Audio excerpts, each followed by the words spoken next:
a fusion of Master Mold and Nimrod, a mutant-hating machine and human sentinel hybrid. Sebastian Gilberti, more commonly known as Bastion, might seem like an ordinary mutant hater at first glance. After all, it is no secret that in the X-Men universe, we have countless people who absolutely despise the mutants, good or bad alike. But Bastion is different. He is not actually a human, not completely. Strap in, as we explore the backstory of this interesting villain, who has shown up time and time again to make the lives of X-Men harder than they already were. Who is Bastion? A mutant or sentinel? Well, Sebastian Gilberti was not born the way you and I were born, dear viewers. He was born when the Sentinel Master Mold, that is, the big machine that can pump out sentinels all day with ease, decided to absorb the most advanced Sentinel prototype in its system. This advanced Sentinel prototype is who we know as Nimrod, the futuristic Sentinel that is super adaptive and extremely good at killing mutants with its almost indestructible nature. Once the Nimrod prototype was absorbed into the systems of the Master Mold, the X-Men knew things were about to get extremely bad for them. Once the Nimrods were in business, X-Men, or any mutant for that matter, would not survive at all. They did their best to destroy the machine, but it was clear that there was no way to destroy the Master Mold brain chip. The moment it took damage, the machine would rapidly reconstruct itself with whatever metal was available in Manhattan. Seeing the dire situation, X-Men deployed the Siege Perilous. The Siege Perilous is a portal across several dimensions, but it was not just a portal. It never is. This Siege Perilous portal not only takes you into another dimension, but it also passes judgments on the people passing through the portal. The one judging is the universe's higher powers, so you can be sure the judgment would be unbiased. I suppose the X-Men thought that the Siege Perilous would probably pass judgment in their favor and destroy this Nimrod Master Mold hybrid. But life never goes the way you want it to. Bastion came back. He re-emerged from the portal with no memory of his past life, but with the essence of immortality. He was discovered by a kind-hearted woman named Rose Gilberti, who gave him the name Sebastian. Rose treated him like her own child,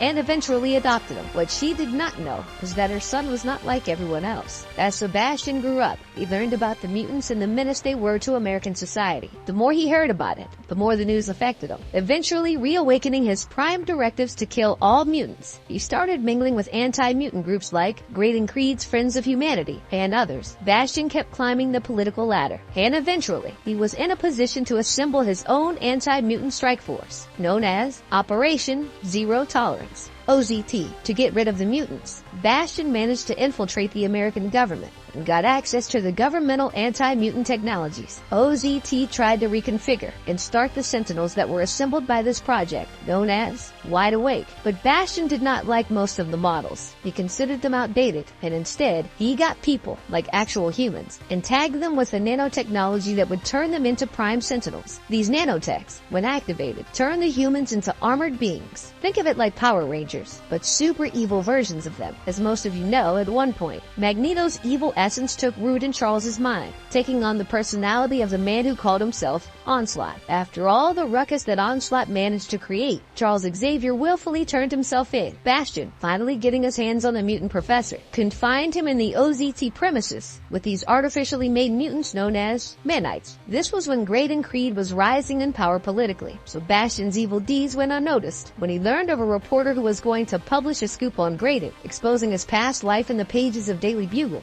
Bastion just had them killed. After this, nothing stopped Bastion. He rose to power and put OZT in full throttle. He used his human Sentinel bombers, also known as the Prime Sentinels, to capture several X-Men members. He eventually managed to take over the Xavier Institute, which gave him a huge arsenal of Xavier protocols. The captured X-Men eventually managed to escape from Bastion's clutches when Henry Peter Gyrick and Senator Kelly asked the U.S. President to intervene with Bastion's work. OZT's truth came to the surface, and it was shut down. Bastion was taken into custody by S.H.I.E.L.D., but they did not manage to keep him with them. He escaped his captivity and returned to the OZT facility undetected. Once there, he started absorbing energy from the Master Mold of the Prime Sentinels. This was so that he could eventually transform the experimental robotic soldier known as Machine Man into a Sentinel Supreme. Cable showed up right when he was doing this, and a huge blast occurred. Bastion somehow managed to survive this and was recaptured by S.H.I.E.L.D. His Manites were killed off by Death, who also attacked Bastion due to his physiological nature. After this attack,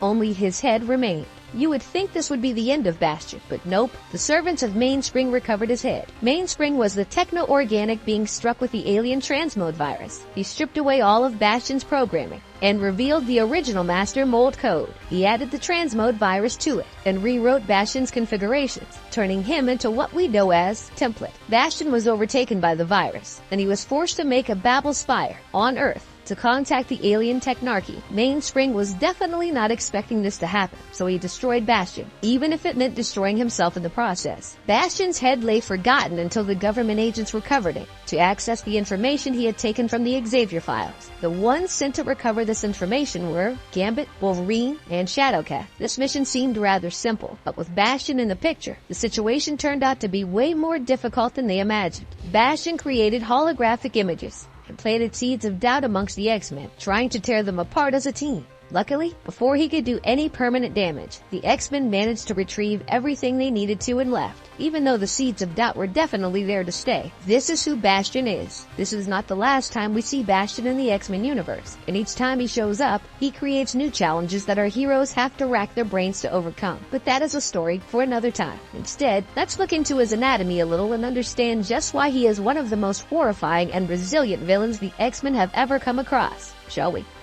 How does his cybernetic body work? It comes as a surprise to no one that Bastion's body is inherently made with cybernetic enhancements, thanks to the whole master mold mixing with Nimrod, which led to his creation, turned him into a superhuman. His body is far stronger than anyone can imagine, even though it looks like a regular human. His body is inhumanly strong, which gives him a tactical advantage whenever he is in a fight. But there is more to his body than that. The Siege Perilous gave him a body that had never been seen before. Even though it looked like a normal human body, his body is far more advanced than any of us. His ability to manipulate matter and control any mechanical object around him plays a crucial role when it comes to understanding his body. It is almost like Bastion's body is like a reservoir, but instead of just getting any normal form of energy, like heat or electricity, Bastion fills it up with any matter he can force his way into. Once he has this reservoir filled up, it becomes next to impossible to stop. This metamorphic ability comes to him because of his mastery of technokinetic matter and its manipulation. He can merge himself into anything that he can push his consciousness through, whether it is cybernetic, technomechanical, or simply mechanical. None are safe from Bastion's probing consciousness. How many wings does he have? How does it work? As one of the most prominent villains in the X-Men universe, Sentinels come with a lot of surprises. Bastion is not any different. His frame is made of the perfect mix of technology and organic matter. Owing to this nature, his body could easily alter itself. Bastion can easily change his height and size by simply absorbing the transformed matter around him into himself. He can go from a normal human to a monolith in a matter of seconds. But this is not all. He can also change others around him using the same method. Bastion is truly the best and yet worst example of if there's a will, there's a way. Now, Bastion's main goal is to get rid of mutants. To kill the mutants, you need more than a huge body to intimidate them. You also need to have the ability to chase after them. Other than changing his body like we just explained, Bastion is also able to create weaponry out of nowhere. Sure, he has energy blasters and whatnot that he can make on the fly, but that is not the coolest part. That has to be his wings. As he is part Nimrod, Bastion has 2 pairs of techno-organic wings, as most Nimrod models do, and he uses them in his defense and for flight. So even if you were to escape to the vast sky, Bastion would eventually catch up to you, no matter what. What type of powers does his cybernetic body possess? Thanks to being a recurrent villain in the Marvel Universe, we have seen Bastion show up several times. His fight is brutal, and no matter who the mutant is, Bastion somehow manages to kick their asses. But why is that? How could he manage to beat literally any mutant with ease? It does not make sense. Well, let me tell you how he can do that. It is because of his body and his techno-organic nature. Thanks to all the cool features we have mentioned, it is very difficult to beat Bastion in a fight, as other than his inhuman strength, he is extremely agile. This is because his body has a heightened sense of adjustment and bodily coordination that allows him to balance and move even in positions that one might consider impossible. Owing to his flexibility, he is also able to move at extremely high speed. Since he is never imbalanced, he never has to worry about his muscles, tendons, or ligaments tearing off. His body is made for a fight, but he is more than capable of handling himself. His stamina is well beyond the general levels of an Olympic athlete, so if Bastion is after you, you cannot outrun him or overpower overpower him, because he will always win. As if that was not the scary bit, get this. Whenever Bastion faces off against an opponent, he, like most Sentinels, scans his enemy for their powers. Based on the powers of his adversary, Bastion changes his internal and external mechanisms so that he can go head-to-head against them.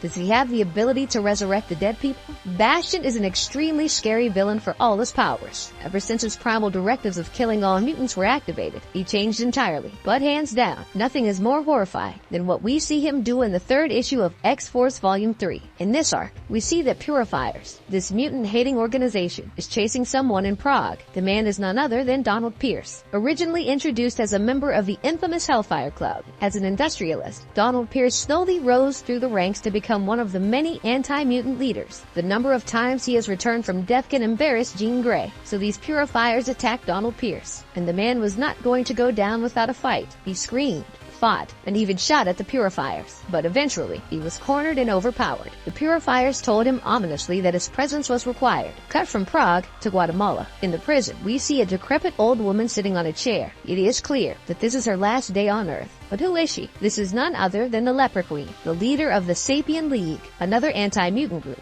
The executioner was just about to pull the switch when bam! Some unwanted guests dropped by. Gunfire, and a bloodbath ensued. The Leper Queen was not fazed. After all, these were none other than the Purifiers who had stopped her execution. They told her that the Lord had called upon her, and she needed to go with them. The next time we see the Purifiers, they are in a crevice of Mount Everest. They had received a signal from there, and they identified as Cameron Hodge, another anti-mutant leader whom they were after. There were a lot of anti-mutant leaders we've seen, but they were not all. The last anti-mutant leader that we see the Purifiers look for happens to be Graydon Creed, the head of Friends of Humanity. In Washington, D.C., there was a grave with his name on it. Surely, now that they have found out that Creed is dead, they would just let him be, right? Right, guys? Well, we should find out eventually. Matthew Rissman, a sniper and contract killer recruited into the Purifiers by William Stryker, was seen remembering Stryker and his words. This is where we find out that Bastion had been ordering all the Purifiers to go around the world and get all the anti-mutant leaders. Eli Bard, Rissman's compatriot, connected Bastion to the Purifiers. In Chicago, Matthew took Eli with him when he met with Bastion. Bastion scanned Eli and termed him into an outsider because he could not find any past or future records of his existence, and almost killed them. Matthew managed to stop Bastion by promising to kill Eli if he found something suspicious about him. Bastion left Eli and asked Rissman to follow him, and using this opportunity, Rissman promised to Eli that he would get him out of there. Rissman quickly followed Bastion down the hallway and entered into a room that had a row of medical tables. Each table had a body lying on it, some covered with cloth, others not too much. It did not take much for Rissman to recognize Donald Pierce and Leper Queen amongst the bodies. Donald voiced his opinions amongst the mistreatment, but Bastion shut him up really quickly. Only Donald had quieted down. Bastion made his way to the end of the room, where a huge glowing ball was hanging from the ceiling. Bastion explained that this machine was a techno-organic alien that the Purifiers had brought out of the depths of the ocean. Bastion described the alien as the offspring of the Magus. Magus, for those who did not know, was the ruler of Kivich, the homeworld of the alien technarchy. As this alien that Bastion had was not Magus, but his mere offspring, Bastion managed to reprogram it to his will, and used that to horrifically infect all the bodies with the alien. The alien managed to resurrect all the dead anti-mutant leaders, finally giving us the terrifying terrestrial force of Bastion, led by Graydon Creed, William Stryker, Leper Queen, Stephen Lang, Donald Pierce, Bolivar Trask, and Cameron Hodge. Since Mainspring exposed Bastion to the techno-organic virus, he gained the ability to control and transmute the virus to his will. Once he had done that, Bastion was capable of using the techno-virus to attack or infect anyone and take control over them because of the hive mind nature of the virus. Essentially, Bastion can create his very own techno-zombie army to beat up mutants. Talk about being spooky. He can kill the most powerful telepath, Professor X. In the 119th issue of Excalibur, we witness something truly bone-chilling. In a Bavarian castle, huge screams echo through the hallways. The angry mob chases after a monster. They chase the monster out the window, leaving him hanging from the ledge. The angry mob gets to him, pulling him down and standing over him, towering around the monster. But wait, the monster is none other than Professor Xavier. Charles crawls backwards on the floor, scared of Bastion, who stands in front, towering over him. Bastion threatens that he will rid humanity of the diseased people known as mutants. Charles pleads for Bastion to spare him, because Charles does not want mutant supremacy. He wanted peace amongst the groups, but Bastion was not willing to listen. He took out a stake and waved it around over Charles's head menacingly. All of this was witnessed by Nightcrawler. the talented acrobat and resident teleporter of the X-Men roster. But this time around, he can't do much, but watch. Nightcrawler is stuck in a wheelchair. His power is gone. His acrobatic skills are gone. Nightcrawler screams and pleads with Bastion to let Charles go, but alas, a loud smack echoed all around Nightcrawler as he saw Charles's body fall to the ground, limp and lifeless. So is this it? Is this how Charles Xavier died? Well, not quite. You see, this whole thing was a nightmare that Nightcrawler was trapped in, thanks to Pete Wisdom and the mutant named Nightmare. Obviously, this is not the reality, but this issue was incredibly scary because it is believable. Bastion is actually strong enough to kill Charles Xavier like this, if hypothetically speaking, he got through the X-Men first. Bastion can create horrifying tech-organic army as a Nimrod and Master Mold mix. Bastion showcases all the capabilities of both. So far, we have talked about the Nimrod side of the abilities. So, let's now talk about the Master Mold aspect of his powers. Just a quick recap. Master Mold happens to be a machine that can produce several Sentinels with ease. As Bastion is half Master Mold, he can easily act as a Master Mold himself and create his very own versions of Sentinels. Sure, he can't create huge, monstrous Sentinels like we are used to, but he can create something along those lines. He can create a certain batch of nanites that can easily attach themselves to a human. Once the nanites and the humans are attached together, these nanites turn the host into prime Sentinels. In a way, Bastion made undercover Sentinels that can be extremely lethal, owing to their inconspicuous nature. His ability was magnified by many folds when he got the techno-organic virus from Mainspray. As the general of this horrifying techno-organic army, Bastion was not going to get caught lacking, so he would use his ability to reconfigure computers and Sentinels to upgrade himself over and over again. He can easily supplement his head into any body of a powerful Sentinel and use that Sentinel body and its machinery to infect anything he wants to control. He can project energy blasts from any part of his body. Bastion's power roster simply does not end, just like he simply does not stop coming back to life. Bastion can also control energy to a certain degree. He can not only manipulate energy beams, but also cast them. As he is half Nimrod, he can cast energy blasts from his hands. It has laser vision in his eyes. These are like the standard energy caster module that you get with every Nimrod. But what made Bastion different was how he acted when he was fighting with Hope. During his fight with Hope, Bastion opened his mouth and released an energy blast from there, which obviously took Hope by surprise. But wait, there is more. Bastion has the ability to protect his body using these energy beams as well. After he was infected with the transmode virus, he kind of absorbed the virus and made it a part of himself. This virus allowed him to create energy barriers around his body in various shapes, sizes, and degrees of resilience. One memorable instance is when Bastion created a shield dome around the city of New York, from the Bay Area to Utopia. Is time travel a thing for Bastion? Nimrods are originally not from Earth 616. They are from Earth 811, an alternate Earth where North America was controlled by the Sentinels. There, an advanced prototype of Sentinel was designed, which we now know as Nimrod. Rachel Summers and Kate Pryde tried to get rid of this Nimrod Sentinel, which led to Rachel coming to Earth 616 and Kate being killed by the activated Nimrod. This Nimrod then tried to follow Rachel through the time stream, but made a calculation error and ended up on Earth 61029. Then the Nimrod managed to travel to Earth 616 by hurting the alternate version of Forge on this Earth. This is a long story, but the point I am trying to make is that for Nimrods, time traveling is not a complicated thing. They can do it very easily, without much complications. So obviously as part Nimrod, Bastion also has this ability. He only starts using this power of his after the resurgence of his Nimrod programming. Once that was done, he could easily access the time stream and traverse along it to go to the Earth 811 timeline. He was also seen traveling to alternate futures, but that was just an accident. Is he immortal?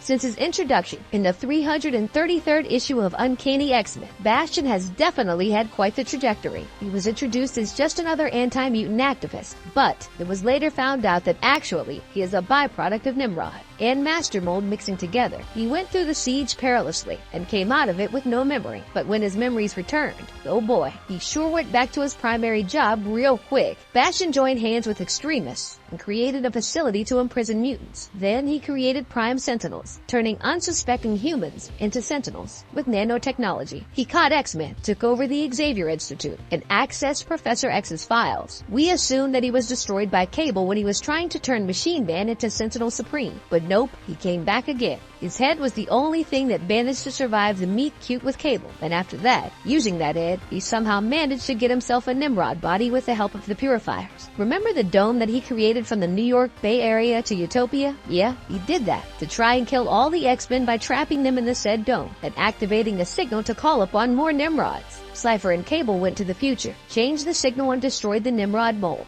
Cable died trying to keep the portal open for Cypher. This death triggered Hope's powers, and she managed to blast Bastion and his stupid dome away with one move. Surely, he would not return again, but nope, he did. Turns out, Bastion fled into the future to escape from Hope's energy blast. So now he has returned again, back again. Bastion aligned himself with Havoc and Miss Sinister. Together, the three of them created the Mothervine virus. This virus, on the surface, seemed to increase mutant manifestation. Now I know that it is strange because Bastion does not want mutants to be alive. Then why is he letting them increase in number? Well, this is because the Mothervine virus allowed Bastion to control whoever was infected, giving him his very own mutant army. Eventually, the X-Men and Bastion had a fight, and Zorn opened up a black hole within him to take Bastion with him for good, even though it meant he would die as well. Rest in peace, Zorn. Your sacrifice will be remembered. Now, why did I tell you everything this man has ever done? Well, this is because since his first introduction to Jonathan Hickman's House of X, Bastion has been killed several times. But this villain is seemingly never put out for good, as he is a Sentinel human hybrid with a techno-organic virus. He is basically impossible to kill. His physical body is indestructible, and even if you were to destroy his body entirely, I am sure that his techno-virus genes would work overtime and send him back to Earth 616 via computers. So, just like the pop-up ads when you do not use an ad blocker, Bastion's existence is recurrent. He will eventually come back, whether you like it or not. A hybrid human/sentinel who happens to be more powerful than Nimrod. That is what Bastion is. Out of all the villains that X-Men have ever gone against, time and time again, the formidable Bastion has returned with new tricks up his sleeve. Given how House of X has ended, as fans, we are pretty sure that Bastion has made his way out of Zorn's black hole and is probably on his way back to Earth. How do you think the mutants of Krakoa would react when the Sentinel hybrid, with the one directive to wipe out their entire species, returns to haunt them? If you liked our content, don't forget to leave a like and subscribe to us if you haven't already. Have a good one and be safe. Thanks, everyone.